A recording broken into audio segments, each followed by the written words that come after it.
Yo, meetup game next Saturday, 6/28 at Shuffle. You should be there. This vlog contains basically everything you can have. A bunch of really unnecessary no equity bluffs, who would have guessed, massive chip stacks, massive coolers, and a guy at the table that basically won every hand for 2 hours. How do you navigate someone like that? Well, let's figure it out. You guys can leave a like, leave a sub, helps the channel so much. On the road to 4K subs, let's get into it. All right, so first hand we have King 8 of clubs from the small blind. There's an open under the gun to $15. Now, I know some of you are thinking, hey, this is an under the gun open. We're in the small blind with a marginal hand. We should fold.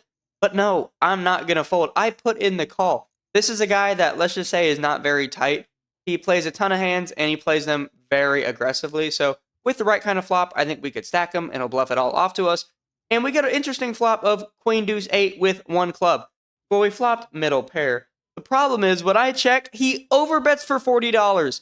This seems bluffy or a guy trying to protect the hell out of his hand. Let's find out. I put in the call, and no sweat at all, the turn is the 8 of hearts. Hello, that is a good card. I check, and he overbets pot again for $150. Wow, I have 205 behind, so my decision is very easy here. I stick it all in.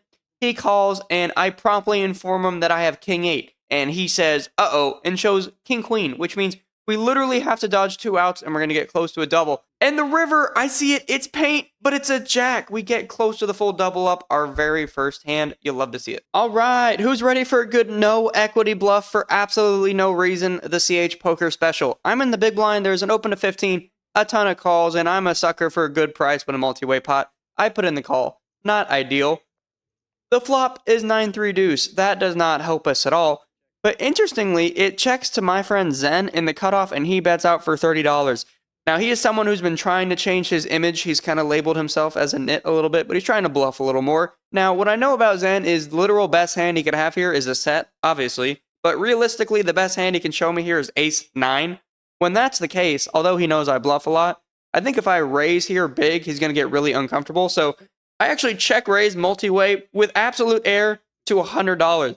It does fold around to him, and he starts going to the tank going, Obviously, I do not want to call. If he calls, I think we're going to have to just ship the turn if it's not an ace or a king or a 9. Anything that I think doesn't give him 2 pair.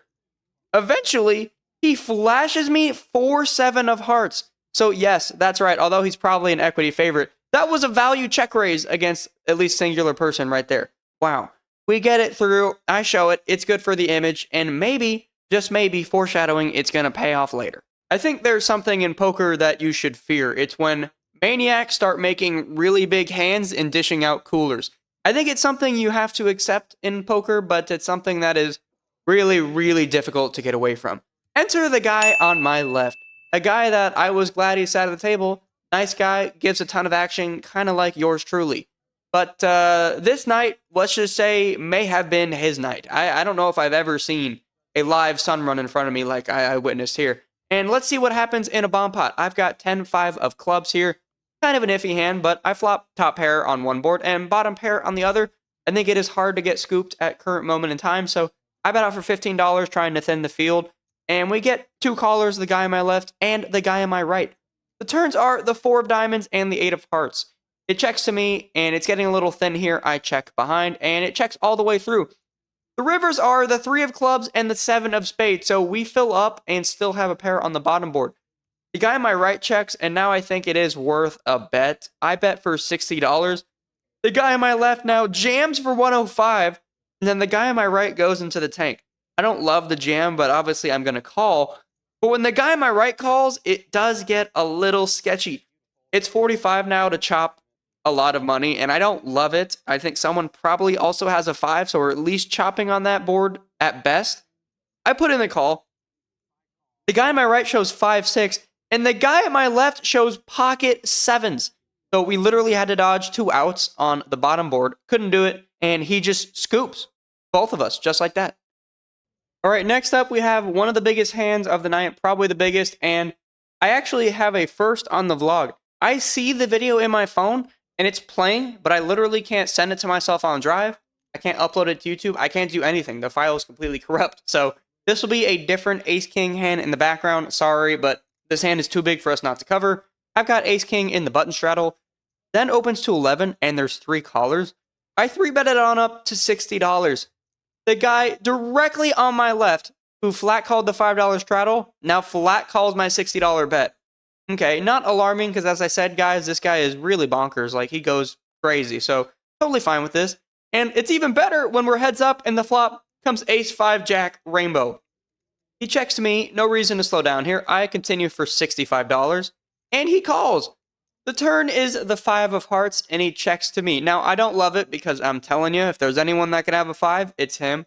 But I still want to deny equity and get value from worse aces, obviously. Maybe he calls with a jack. I size up to 150. Now, actually, I think this was a mistake. My thought process was maybe I should have jammed. I've only got like 212-ish behind. So maybe jamming, it's around a pot size bet or a little more or less. I don't really know at the moment. Makes a lot of sense. But I bet 150 and he calls. The river is the king of hearts. We make top 2 pair. But now he looks at me, he stares at me, and he says 100. As I said, I have a little over 100 left, but this does not feel good. This does not feel good at all. If anyone could have queen 10, it's him. If anyone could have went backdoor hearts, it's him. Now, that being said, I can 100% see him jamming ace-jack or ace-queen. 100%. So, I don't have much over. If he's got me, he's got me. I rejam. He calls and shows jack 10 of hearts. Oh, that river is dirty. That is probably the dirtiest river in the entire deck. And as I said, against a guy like that, can I ever fold the river? I can't. That one really hurt. I'm not going to lie. That pissed me off a little bit. But boy, the action is just beginning. Moving on, we open King 5 offsuit to $40 after a button straddle and some calls. Definitely not on tilt. Me? No, definitely not tilting at all. The guy on my left puts in the call, and I'm like, mother, what the do you have? I tell myself on the way, I listen to Sylvan and Phil Ivey, and I'm like, look, I am the best player at the table. I don't tilt. We play right. Even if I'm down, we're playing. But I can't lie. I was not thrilled that he had flush on me. Boo-hoo. Anyways, the flop comes king 8-8. I mean, we probably have the best hand, right? I bet for $30, and he calls. The turn is a deuce. Now, if he has a draw on the flop, we're ahead, and we want to charge him. But if he literally had any real value, aka a king or an 8, we're crushed. I bet again for $90, and he tanks a while, asks me how much I have behind, and puts in the call. Don't love to hear that, but actually, the more I think about it, the more I think that's a flush draw. The river is a 7 of hearts, and if I check, I know he's going to bet, so I just go all in anyways. And he folds, which means I should have let him try to bluff, or if he has a better hand, call anyways, like my plan was. So, for no reason, we win a decent-sized pot. That's right. Sometimes tilting can lead to victories. Not most of the time, but sometimes. If you thought I was off tilt and the no equity bluffs were done, you thought wrong. I open it up to $25 and still get 5 callers. 6 ways to a flop, and we just nail it. 995. It checks to me, and literally outside of a 9, no one should be happy about calling anything. Now, I think if I bet here, I can get called by 6-7, 7-8, a 5, pocket pairs, and a 9. Everything but a 9 should fold the turn if they don't improve. So I bet out for $40 and get 1 call. Don't know this guy at all. The turn is the ace of spades, which is a fantastic card. If he's got anything that's not a 9 and the ace didn't hit him, he's going to hate this card. And I've been bluffing. Clearly I'm on tilt. But I think it's time to try another one. I bet out for 125 when he checks to me. He goes into the tank, and if he calls, we are shutting down because it's most likely a 9, and if he's holding on with a 5, congratulations, or pocket pair, you can have my money. After a while, the guy decides to fold. I show it. It's good for the image, and maybe it's going to pay off soon, or next hand. So the beautiful part about bluffing your ass off on the table is when shortly after you pick up pocket queens on the button straddle, no one is going to believe you. This is a few hands after the queen jack hand, so pretty recent. I'm on the button straddle, a bunch of calls. I pop it up to 40, and I know no one is going to buy this. The guy on my left just calls again. And then the guy we just bluffed with queen jack has got to be looking at me thinking this kid is full of shit. And he acts on that urge and raises to $200. We kind of have even stacks, and it's basically double his bet to get them all in here. So I just rejam. The guy on my left folds, and I tell him I have queens. He tells me that's unfortunate, which I don't actually really know what that means. And then I ask him a couple times, am I ahead? Once I show him the queens, and he says yes. So we're off to a run out. Oh, that's not good. Yeah, didn't love the ace on the flop, loved the ace on the turn, and we end up holding for a massive pot that we may not have got if we were playing tight all session. This next hand is also bonkers, one that on like every street pre-flop, I couldn't have told you what was going to happen. I open ace-jack up to $15. That's pretty standard. I get 2 callers, also standard. Then the guy on my right limp re-raises all in for 81. Now, it's $81, so, you know, he could have like 10s, 9s, ace-10, ace-jack himself. I don't think this has to be a massive hand. And I want to go heads up, so what do? I repop it to 150, assuming the 2 players that called my 15 have capped their range. But there's one thing I forgot. This is Texas poker, and people just do not fold. The first caller folds, and then the second guy, the guy we stacked with queens, puts in the call. Don't love that. The flop, we are looking for some help. Queen, deuce, 10, rainbow. That is not it. And apparently it helped him because he jams all in for 144. Now, at first glance, this is a fold, you may think, but we have a gutter and an over that might be live. Now, the pot is, in quick math terms, like 300, 800. It's like $544 before I even make a decision. So 144 to win like $700 is like 20-ish%. With a gutter and an over, do I think we have 20-ish%? Yes, I do. So I put in the call. And this is what happened. Oh, I have an ace.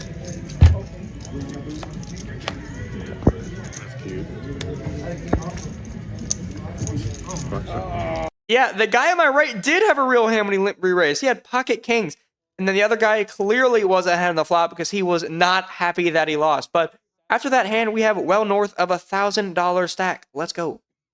I forgot to mention, at some point we rebought. I think it was after those first couple hands, maybe the ace-king hand. I think we lost a buy-in at some point. So we are in for 600, but we are still up a ton. And I know what you're thinking. What could go wrong? How in the world could you lose like a $1,400, $1,500 stack? Well, maybe I didn't. Maybe I did. I'm just saying, stuff is going to go down. And we're going to start with another big hand on the straddle, 6 high. It is suited, though, and it's connected. So when there's a raise 15, I put in the call, a few other calls, including the guy on my left. The flop comes 7, jack, 6. Well, we've got a pair in backdoor draws. The guy continues for $25. I put in a loose-ish call. So does the guy on my left. The turn is the 4 of spades. Okay, now we have an open-ender with a flush draw with a pair. Holy crap. The guy continues for $45, and I could go either way. But this is a guy that's not betting without a jack, and as I said, I'm already been kind of loose with my bluffs, and I've showed them, so I don't think it's the time, especially with all this equity multi-way. If we hit a 6, we hit a spade, it's going to be so sneaky. But then the guy on my left check raises to 90. That's right, the min check raise on the turn. Remember, this was a raised pot to $15. What is he representing here? Jack 6, Jack 7, Jack 4, that kind of thing. And as I said, I really just don't care. We have a ton of equity. The original opener folds, and I put in the call. The river is the 6 of diamonds. We make trips, and now he bets into me for $100.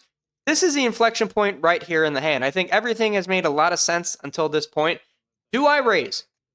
And it's really, really close. This guy, as said, is on the this really loose spectrum. So he could be betting Jack 7, Jack 4, King Jack, something like that. So I think about it really hard for a long period of time, and I think the only hands we're losing to are full houses. And it would be a real shame if he shows me Jack 6 and we rivered the K6 to get coolered.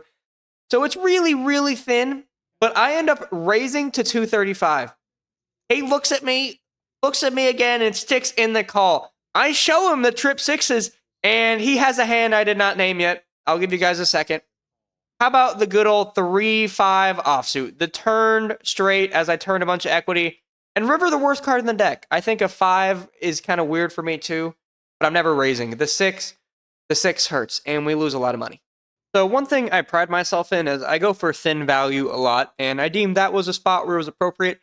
Looking back, I really think it's probably a little too sketchy, and to be honest with you, that was just the beginning of that guy's heater. I mean, in 2 really massive hands, he hit the absolute gin card on the river on us to get the max, and it did not stop. So I tried to bluff him a few times, and it did not go really well. So we were legitimately in for 600, had like a $1,500 stack.